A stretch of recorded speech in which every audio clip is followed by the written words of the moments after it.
श्रोताओं को धारा सरस्वती का नमस्कार। एक मुलाकात कार्यक्रम में आपका स्वागत है, अभिनंदन है। आज हमारे साथ एक ऐसी शख्सियत जिनके लिए हम कहना चाहेंगे कि अभी तो इस बाज की असली उड़ान बाकी है, अभी तो इस परिंदे का इम्तिहान बाकी है, अभी अभी मैंने लांघा है समुद्रों को, अभी तो पूरा आसमान बाकी है। आप हैं डॉक्टर सुरेंद्र सरीन।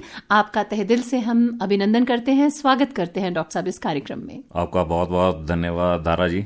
आपने इतना कुछ बोल दिया तो थोड़ा सा मेरे को लग रहा कि maybe I don't deserve all this appreciation. नहीं, ऐसी बात नहीं है डॉक्टर सरीन। हम विशेष रूप से आपको हमने आमंत्रित किया आज इस कार्यक्रम में ताकि हम आपसे जो स्वस्थ जीवन के नुस्खे हैं इसके बारे में जान सके। जी, आपका बहुत बहुत धन्यवाद जो आपने मुझे ये अवसर प्रदान किया है। मेरे को हमेशा ये लगता रहा है कि हम हिमाचल वासी जो हैं कि हमारे को भगवान ने शायद चुनकर यहाँ पर ये हमें अवसर दिया कि हम यहाँ पैदा हुए, बड़े हुए। बिल्कुल।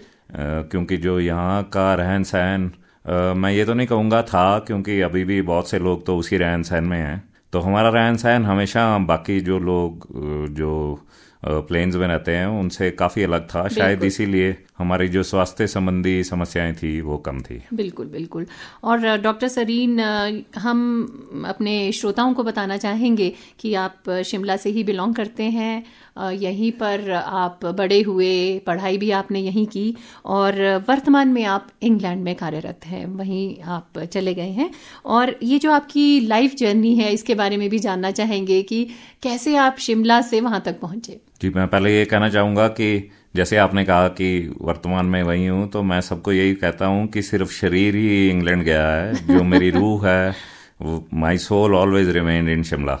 और शायद यही कारण है कि मैं कभी शिमला से अपने को दूर नहीं रख पाया। हमारा एज सच यहाँ पे कोई घर नहीं है, मेरे कोई जो सगे संबंधी हैं वो यहाँ नहीं है जी। परंतु फिर भी अगर इस विश्व में अगर कहीं से भी मेरे को लगाव है, अगर मेरे को लगता है कि कोई जगह मेरे लिए भगवान ने बनाई है तो वो शायद शिमला ही है। क्या बात है, बहुत खूब। तो जो आपकी जर्नी है वो कैसे बढ़ी आगे यहाँ से? जी, मेरा जन्म यहीं पे, जो उस टाइम लेडी रीडिंग हॉस्पिटल था, अब कमला नेहरू अस्पताल कहते हैं उसे, वहीं पर हुआ। उसके बाद मेरी प्राथमिक शिक्षा, उच्च शिक्षा, और मैंने जो मेरा स्कूल था वो डीएवी हाई स्कूल शिमला था जी, जो लक्कड़ बाजार में है। और उसके बाद मैंने अपनी जो +2 थी, 12वीं की जो शिक्षा थी वो लाल पानी स्कूल शिमला से की जी। और उसके बाद फिर मैं इंदिरा गांधी आयुर्विज्ञान जो संस्थान है, इंदिरा गांधी मेडिकल कॉलेज जी, आईजीएमसी के नाम से भी जानते हैं। हाँ, तो वहाँ से मुझे भगवान ने एक I think life changing opportunity दी, तो वहीं से मैंने एमबीबीएस की। उसके उपरांत मैंने थोड़ा समय हिमाचल में भी जॉब की जी, परंतु जो मेरे फैमिली सर्कमस्टांसिस थे वो मेरे को तब अलाउ नहीं करते थे, क्योंकि मेरी पोस्टिंग काफ़ी दूर थी और मेरे माताजी का उससे पहले निधन हो चुका था। तो मेरे पिताजी थे यहाँ पे, तो इसलिए उनके साथ रहना भी ज़रूरी था जी। इसलिए फिर हम यहाँ से पंजाब चले गए और मैंने वहाँ से अपनी एमएस जनरल सर्जरी जो है वो पटियाला से गवर्नमेंट मेडिकल कॉलेज से की। अच्छा। और उसके उपरांत फिर मैं वहाँ से इंग्लैंड चला गया था। तो तब से एक तरह से कार्यरत तो वही हैं, पर हिमाचल और शिमला से लगातार मेरा संपर्क बना जी जी। डॉक्टर साहब, वो क्या चीज़ है जो आपको शिमला की ओर आकर्षित करती है? आप कहते हैं कि मेरी रूह यहीं पर है, वो क्या चीज़ है ऐसी? अगर मैं पूरा इसके बारे में विस्तृत विवरण आपको दूं तो आपका ये प्रोग्राम शायद छोटा पड़ जाएगा। जी जी। शिमला एक नाम नहीं है, शिमला एक जीवन शैली है। शिमला जो है वो मतलब हम जैसे जो शिमला के लोग हैं वो एक दूसरे से काफ़ी मिलते जुलते हैं। हमारा रहन सहन, चाहे लोग बहुत बड़े घरों से थे चाहे कोई साधारण घरों से थे जी, परंतु हमारी जीवन शैली सेम थी, क्योंकि हम सब लोग पैदल चलते थे। हम स्कूल भी पैदल जाते थे, हमारे माता पिता अपने काम पर भी पैदल जाते थे। तो हमारे को कभी ये एहसास नहीं होता था कि कौन बहुत बड़े घर से है। जैसे आजकल तो अब गाड़ियां हैं, मेरे को दुख होता है कि अब हमारा जीवन इतना बदल गया है कि अब किसी की बहुत बड़ी गाड़ी है तो दूसरे को उससे एक तरह से इंडिकेशन हो जाती है कि कौन वेल ऑफ फैमिली से है, कौन कम है। तो ये एक मतलब मैं आपको उदाहरण दे रहा हूँ कि शिमला से क्यों लगा हुआ है। क्योंकि शिमला में जो थी वो समानता बहुत थी जी। जैसे हमारे को मॉल रोड पे लोग घूमते थे, तो मॉल रोड का एक अपना कल्चर थे, एक अपनी प्रेस्टीज थी, एक हाँ, तो एक मतलब फीलिंग आती थी प्राउड वाली की भी हमारा शहर है जिसमें गाड़ियां नहीं चलती। तो आपको ये महसूस होता है कि जो आत्मीयता, जो आपसी संबंध शिमला में है लोगों के, वो अन्य शहरों में या विदेश में उतने नहीं पाए जाते?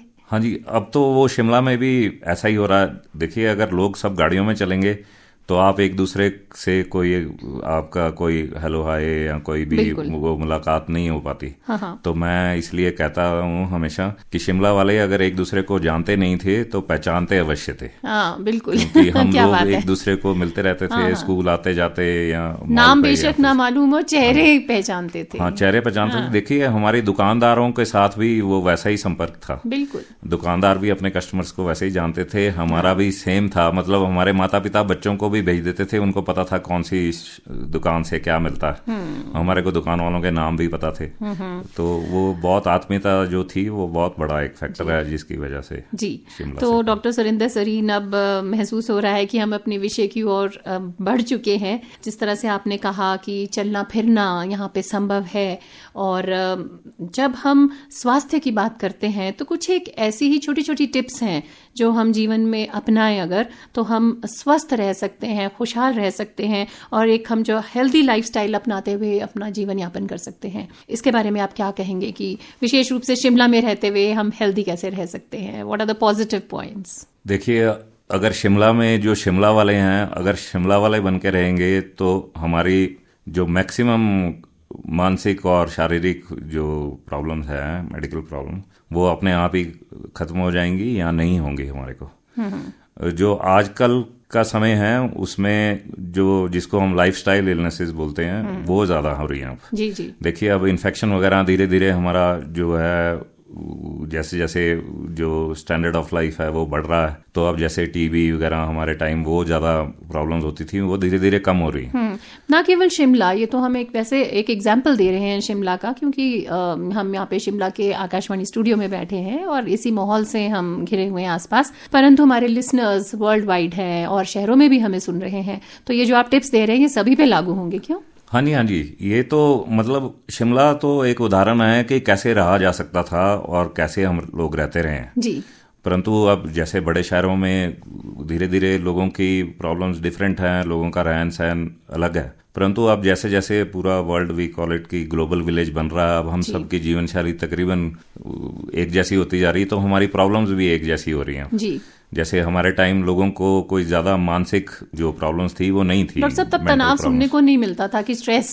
हाँ जी। अब तो छोटे बच्चे के मुंह से भी सुनते हैं कि मुझे स्ट्रेस हो रहा है। स्ट्रेस, एंजाइटी, डिप्रेशन, लोनलीनेस, लोग जो है खुश नहीं है। इसका कारण क्या है ये जो बढ़ता हुआ है दिख रहा है? देखिए, एक तो हमारी जो अपेक्षाएं हैं वो जीवन से बहुत अधिक बढ़ गई हैं। हमारे समय तक, मतलब अभी भी हमारा समय है, मैं तो यही बोलता हूँ कि ऐसा नहीं कि हम वृद्ध हो गए, परंतु जो हमारे बचपन का टाइम था, हमारे पेरेंट्स का एक फिक्स्ड लाइफस्टाइल था, जो ऑप्शन थे वो कम थे, कंपटीशन बढ़ गया है, अब ये भी कह सकते हैं। जैसे मैं अभी भी बात कर रहा था कि हम लोगों के लिए तो रेडियो से ही दिन शुरू होता था, सबके घरों में रेडियो चलता था। बिल्कुल। तो जैसे मैंने आपको बोला ना कि सबका एक जैसा ही रहन सहन था, तो हर चीज में रिफ्लेक्ट होता था कि सुबह रेडियो सबके घर में चल रहे होते थे और माएँ भी रेडियो के हिसाब से ही काम कर रही होती थी, हम लोग भी रेडियो के हिसाब से ही तैयार होते कि टाइम एक तरह से वो चलता था। 8 बजे न्यूज है तो जैसे पता होता था कि इतने बजे तक कितने काम कर लेना, घर से बाहर निकलना है, वो भी एक संकेत होता था, अलार्म जैसे बज गया। हाँ, अब ये है कि अलग अलग कमरों में लोग रहते हैं, कोई किस समय उठ रहा है, कोई किस समय उठ रहा है, तो आपस में जो है हमारा वो धीरे धीरे अब जो इंटरेक्शन है वो कम हो रही है, तो इसलिए तनाव बढ़ रहा है, क्योंकि हमारा जो सपोर्ट नेटवर्क है, जैसे हम लोग आपस में बात करते थे, उसी से ज्यादा प्रॉब्लम हमारी जो थी वो सॉल्व हो जाती थी, जो भी जो डे टू डे प्रॉब्लम काम की है, कोई कुछ। अब तो लोगों का अपने परिवार में भी जो है वो समय एक दूसरे के साथ कम हो गया जी। तो इस वजह से ज्यादा जो है ये स्ट्रेस, एंजाइटी वगैरह इसी वजह से ज्यादा। तो आपकी बात पर वापस आते हैं, जैसे आपने कहा कि चलना बहुत जरूरी है, हम अपने श्रोताओं को बताना चाहेंगे कि डॉक्टर सुरेंद्र सरीन चलने के बहुत शौकीन हैं, आप ट्रैकर भी हैं, वॉक्स के लिए, लॉन्ग वॉक्स के लिए जाते हैं, तो थोड़ा सा उस आपके एक्सपीरियंसेस के बारे में भी सुनेंगे, परंतु ये बताएं कि how important is walking for us? देखिए, वॉकिंग ये सिर्फ एक शारीरिक जो है हमारी एक्सरसाइज नहीं है, ये मानसिक भी हमारे लिए बहुत अच्छी एक्सरसाइज है। More time you spend walking, आप उतना समय जो है चल रहे हैं, आप कुछ सोच रहे हैं, यू फील हैप्पी, आप आसपास देखते हैं, आपका धीरे धीरे तनाव जो भी आपको घर में बैठ के प्रॉब्लम थी उससे ध्यान हट जाता है जी। वो जैसे बोलते हैं ना कि बस एक कदम, उसके अगले कदम, उसके अगले कदम, तो आप एक एक कदम करते धीरे धीरे आप आगे चलते जाते हैं और आपकी जो प्रॉब्लम्स हैं, जो घर की हैं, काम की हैं, या जो भी आपको कर रहा है वो पीछे होती जाती है। और वैसे भी इसकी वजह से जो इसको हम बोलते हैं हैप्पी हार्मोन्स, हमारे सेरोटोनिन लेवल्स वो बढ़ते हैं, आपके शरीर में जो आपकी रक्त का संचार है वो अच्छा होता है। अच्छा। तो आपका जो जैसे आपकी पूरी बॉडी में कोई ऐसा पार्ट, आई डोंट थिंक कि ऐसा कोई है आपके मस्तिष्क से लेके आपके पांव तक जो वॉकिंग से इफेक्ट नहीं होता। और एक अचीवमेंट, उपलब्धि भी महसूस होती है धीरे धीरे। तो अब शिमला में तो इस बार तो मैंने काफी समय शिमला में व्यतीत किया जी। तो मैंने काफी यहाँ पे शिमला और आसपास काफी पैदल चला हूँ। मैं रोज कोशिश करता हूँ। कुछ एक ऐसे क्षेत्र बताएंगे शिमला के आसपास जो आपने छुए हैं और जिनके बारे में बहुत से लोगों को शायद ना मालूम भी हो, परंतु फिर भी? देखिए, मालूम तो सबको सब कुछ है, परंतु आज प्रॉब्लम यह है कि सब जगह हम गाड़ी से जाते हैं, समय नहीं है। हाँ, समय है। मेरे को भी यही लगता था कि समय नहीं है, समय तो बहुत है। अच्छा। क्योंकि आजकल तो बल्कि ऐसा नहीं है कि सब लोग इतनी कोई, ये तो है नहीं कि सुबह 6 बजे से लेकर रात को 12 बजे तक काम कर रहे हैं। हमारे समय ये था कि लोग पैदल चलते थे, तो एक्सरसाइज तो घर से ऑफिस जाते हुए या घर से स्कूल जाते हुए भी पैदल जाती थी। अब हम गाड़ी की वेट तो आधा घंटा कर लेते हैं, परंतु आधा घंटा पैदल नहीं चलते। तो ये समय इज जस्ट एन एक्सक्यूज, ये तो कि भी टाइम नहीं है, that is just an excuse. I don't think ऐसा कुछ है, बल्कि अब तो साधन है। हमारी माएँ खुद काम करती थी, जो काम करती थी उसके अलावा ऑफिस में वो सारों के टिफिन पैक करके, लंच कर, सब कुछ करके, घर के काम करके फिर भी काम पे जाती थी। जी जी। ठीक है, क्योंकि बच्चों को भी आदत थी, हम पढ़ाई लिखाई तब भी करते थे, परंतु फिर भी हमारे को पता था कि हमारी क्या जिम्मेवारियां हैं। अब ये है कि हमारे घरों में काम करने वाली आ रही हैं, हाँ। उनका इंतजार करते रहते हैं हम, उससे हमारे को ज्यादा स्ट्रेस है कि वो लेट ना हो जाए, परंतु ये नहीं है कि कोई अपना काम थोड़ा सा भी खुद कर ले। जी बिल्कुल, ठीक है ना। हम अपना टिफिन बंद नहीं करेंगे, हम उसके आने की वेट करेंगे। कोई ये है, छोटी छोटी चीजें जो हैं वो हम अब लोगों पे डिपेंड हो गए। तो जब भी आप, स्ट्रेस भी बढ़ रहा है, जब भी आप किसी पर डिपेंड हैं तो आपको स्ट्रेस होगी। ठीक है ना। पहले ओल्ड एज वाले डिपेंडेंट होते थे, जिसको हम बोलते थे बेड बाउंड है, कोई जो मरीज हो गए हैं, जो बिस्तर से नहीं उठ सकते, किसी को कोई रोग है। अब तो हमारे बचपन से ही हम रोगी हैं उस हिसाब से, क्योंकि हम एक्सपेक्ट करते हैं जब तक आप किसी पे भी डिपेंडेंट रहोगे, चाहे वो देश है, चाहे प्रदेश है, चाहे हम एज एन इंडिविजुअल है, जब तक आप अपना काम खुद नहीं कर सकते तो तनाव तो होना ही होना है, क्योंकि somebody else is responsible for making you happy. क्या बात है, डिपेंडेंसी बढ़ गई है। हाँ जी, है ना। तो ये समय वाला तो आई थिंक खासकर शिमला वालों को पास क्यों नहीं है समय। हम कोई लोग ऐसे 4-5 काम तो नहीं कर रहे हैं। आप लोग, मैं आपका ही उदाहरण दे रहा हूँ, आप यहाँ आते हैं, यहाँ से घर वापस जाते हैं। जी जी। ठीक है, ये तो नहीं है कि आपने शाम को कोई और काम करना है, या हम लोग क्लब्स में जाते हैं या कुछ है। तो अगर उसी कोई यही दिनचर्या हमारे पेरेंट्स की जनरेशन ने की है फॉलो, उनके पास तो साधन भी नहीं थे, घरों में भी उन्होंने खुद काम करना था, सामान भी खुद लेके जाना है, छोटी छोटी चीजें थी। जैसे अब ये तो बात ये हो गई, फिर इसके साथ डिग्निटी ऑफ लेबर भी जुड़ती है कि हम अपना काम जब खुद करते हैं तो एक्टिव भी रहते हैं। देखिए, हमारे टाइम में, क्योंकि हम बेसिकली पंजाबी मूल के लोग थे, बहुत सारे जो लोग थे जो बाद में हिमाचल आ गए, तो हम देखते थे जब पंजाब में रिश्तेदारों घर जाते हैं कि वहाँ काम करने के लिए लोग, दूसरे लोग आते थे, उनकी डोमेस्टिक हेल्प आती थी। परंतु शिमला में मुश्किल ही कोई उस टाइम घर था जिसमें लोग खुद काम नहीं करते थे, तो वो कल्चर नहीं थी।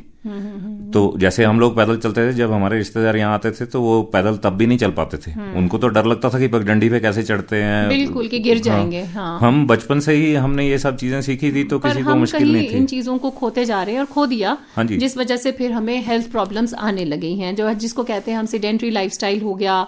कुछ फूड हैबिट्स का भी हम नजरअंदाज कर रहे हैं, ध्यान नहीं दे रहे हैं। उसके बारे में आप क्या कहेंगे, जो हमारा खाना पीना गलत हो रहा है? देखिए, ज्यादातर जो प्रॉब्लम्स हैं सारी ये लाइफस्टाइल वाली 2 ही चीजें से हैं, एक तो फूड और दूसरा एक्सरसाइज। जी। कि बेसिकली तो लाइफस्टाइल पूरा दिन जो हमारी दिनचर्या है वही लाइफस्टाइल है, कोई ऐसा तो नहीं है कि भी कुछ हमारे को किसी ने पढ़ाना है या। अब देखिए, मैं इस बार शिमला के आसपास बहुत गाँव में सैर करके आया हूँ। जो गाँव जिनमें सड़कें नहीं है, वो गांव सबसे ज्यादा, उनमें मेरे को लग रहा अभी भी वैसा ही लोगों को जो है वो रोग मुक्त है। क्योंकि उनको उतने ही साधनों से रहना है, उनको पैदल चलना है, वो फिर भी काफ़ी हद तक वो है। जहाँ सड़क आ जाती है वहाँ गाड़ी आ जाती है, गाड़ी आ जाती है तो हमारा पैदल चलना बंद हो जाता है। हम हर चीज़ के लिए फिर धीरे धीरे हमारा जो लाइफस्टाइल है वो चेंज। डॉक्टर सुरेंद्र सरीन, वैसे ये वाकई काबिले तारीफ है और अपने श्रोताओं के साथ हम ये शेयर करना चाहेंगे कि जैसे अभी आपने जिक्र किया कि आप कई दूर दराज गाँव तक पहुंचे हैं पैदल, तो आप लगभग 20-20, 25-25 किलोमीटर एक एक दिन में चले हैं। तो ये कैसे संभव हो सकता है कि निरंतर हम प्रयास करते रहें तब इतना चल सकते हैं, या जो नहीं चलते वो कैसे शुरुआत करें? देखिए, एक तो मेंटल स्ट्रेंथ चाहिए और लेग्स में भी स्ट्रेंथ चाहिए जी। तो अगर आपके दिल में इच्छा है करने की तो शरीर आपका साथ देता है, परंतु आपको थोड़ा तो लेवल ऑफ फिटनेस मेंटेन रखनी है। ऐसा नहीं कि मैं कोई फिटनेस के लिए मैं तो बल्कि जिम भी नहीं जाता, कोई ऐसे आधुनिक उपकरण इस्तेमाल नहीं करता, वो लाइफस्टाइल बना लिया अपना। परंतु अगर आप अपना खाने पीने पे ध्यान देंगे, आप खुश रहेंगे।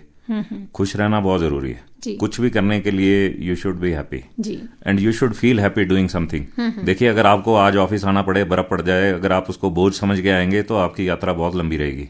आप पूरा शिमला को भी कोसते हुए आएंगे, वेदर को भी कोसते हुए आएंगे, और दूसरा आदमी उसी को शौक से चल रहा है तो वो चारों तरफ देखता हुआ, नज़ारों को देखता हुआ वो इंजॉय करता हुआ आएगा। तो अगर वही काम हम खुश होके करें जो हमारे को करना है, तो हमारे को करने की एनर्जी जो है वो खुद ही आ जाती है। अगर आपने नहीं करना तो you will find an excuse, and if you want to do it you will find a reason. तो इसलिए चलना तो ऐसा कुछ नहीं है। शिमला वालों को तो चलना तो मतलब एक तरह से जैसे वो जन्म हुआ है, जैसे बच्चा चलना शुरू करता है उसके बाद चलना तो ऑटोमेटिकली आ जाता है। यहाँ पे तो ब्लेस्ड हैं कि माहौल ऐसा है, मौसम ऐसा है, तो it provides us the opportunity to walk. हाँ जी, अब तो देखिए सरकार ने इतने चलने के लिए वो पेडेस्ट्रियन पाथ बना दिए हैं, इतने सुंदर रास्तों के साथ हो गया। आपको फर्क महसूस होता है पहले के शिमला में और अब में, जब आप बीच बीच में शिमला आते हैं तो? जी, अब यही सबसे बड़ा फर्क तो यही महसूस होता है कि लोगों ने पैदल चलना बंद कर दिया।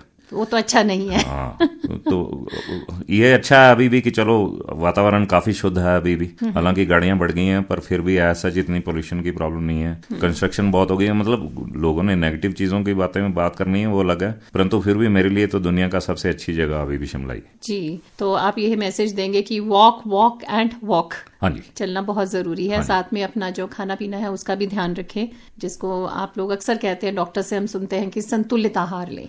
हाँ जी, तो वो भी बहुत जरूरी है। हाँ जी, क्योंकि बेसिकली तो जो आप शरीर में डालेंगे उसी हिसाब से ही आपका शरीर एक्ट करेगा जी। तो इसलिए जितना आपका खाना जैसे आप रखेंगे संतुलित, जितना आप नेचुरल इंग्रेडिएंट्स यूज करेंगे तो उतना आपको उसका फायदा रहेगा। जी जी, बहुत खूब डॉक्टर साहब, बहुत अच्छे। आपने इतने अच्छे हमें जो टिप्स दिए हैं कि हम एक हेल्दी लाइफ कैसे लीड कर सकते हैं इनके बारे में, और कुछ विशेष टिप्स आप हमारे श्रोताओं को देना चाहेंगे इस विषय को लेकर? देखिए, मैं तो यही कहना चाहूंगा कि हमें कोशिश करनी चाहिए कि हम प्रसन्न रहें। हमारे में आजकल अब ये हो गया कि हम चिंता बहुत करते हैं, हमारी आकांक्षाएं भी बहुत बढ़ गई हैं जी। We want to do everything and we don't want to make effort to do everything. और अगर करेंगे तो फिर ऑब्वियसली अगर मैं भी सोचूं कि ये भी करना, वो भी करना, ये भी करना, अगर इतना ही सब कुछ सोचोगे तो कुछ भी नहीं कर पाएंगे, आधा अधूरा सब कुछ। हाँ जी, इसलिए अच्छा है कि ईश्वर ने हमारे को जैसा भी रखा है, हमारे को अपने हालात को से खुश रहना चाहिए। हमारे को अपने से ही कम्पीट करना। We should be better than what we were yesterday. आप अपने पड़ोसी से, अपने रिश्तेदार से, अपने दोस्तों से अगर दूसरों से कंपेयर करोगे तो you will always be unhappy, you will always be struggling. आप हमेशा एक दौड़ में रहेंगे जी। अगर आपको ये लगना कि हाँ मैं जैसा कल था मैं आज उससे बेहतर हूँ, कल मैं इससे बेहतर होऊंगा, और भगवान पे भरोसा रखें। जो सृष्टि चल रही है, जो इतने अरबों लोगों को चल रहा काम, तो कोई डरने की क्या बात है इसमें। चिंता से तो कुछ सॉल्व नहीं होती प्रॉब्लम। तो बहुत खूब, बहुत अच्छे। तो जो टेक अवे टिप्स हैं वो ये हैं कि एक तो खुश रहें और चिंता ना करें, क्योंकि कहते हैं ना कि शरीर और मन, ये सामंजस्य इनके बीच बैठना जरूरी है। अगर आपका शरीर अच्छा है तो मन अच्छा होगा, मन अच्छा है तो शरीर अच्छा होगा। तो खुश रहें, अपना खाने पीने का ध्यान रखें और एक जो चलते फिरते रहें, यानी कि एक्टिव रहें। और आपने विशेष रूप से जो चलने पर जोर दिया है, ये भी हम उम्मीद करते हैं न केवल हम पर हमारे जो श्रोता हैं जो सुन रहे हैं इस समय कार्यक्रम को, वो भी अपने जीवन में उतारेंगे। आप स्टूडियो में आए और आपने इतने महत्वपूर्ण विषय को लेकर हमें जानकारी दी, इसके लिए हम आपका तहे दिल से शुक्रिया अदा करते हैं। नमस्कार। जी आपका बहुत बहुत धन्यवाद। मुझे बहुत अच्छा लगा यहाँ आकर। ये तो एक तरह से बचपन से हम सोचते थे आकाशवाणी शिमला, तो आज भगवान ने मुझे यहाँ भी पहुँचा दिया। आपका बहुत बहुत धन्यवाद। आपसे फिर मुलाकात का इंतजार रहेगा। धन्यवाद। तो श्रोताओं, ये थे डॉक्टर सुरेंद्र सरीन, जिन्होंने हमें स्वस्थ जीवन की ओर कैसे कदम बढ़ाएं इस विषय पर जानकारी दी, यानी कि एक हेल्दी लाइफस्टाइल हम कैसे अपनाएं, इसके बारे में हमें टिप्स दी। तो उम्मीद करते हैं कि हम सभी इनके बताए टिप्स को अपने जीवन में उतारेंगे, स्वस्थ रहेंगे और खुश रहेंगे। और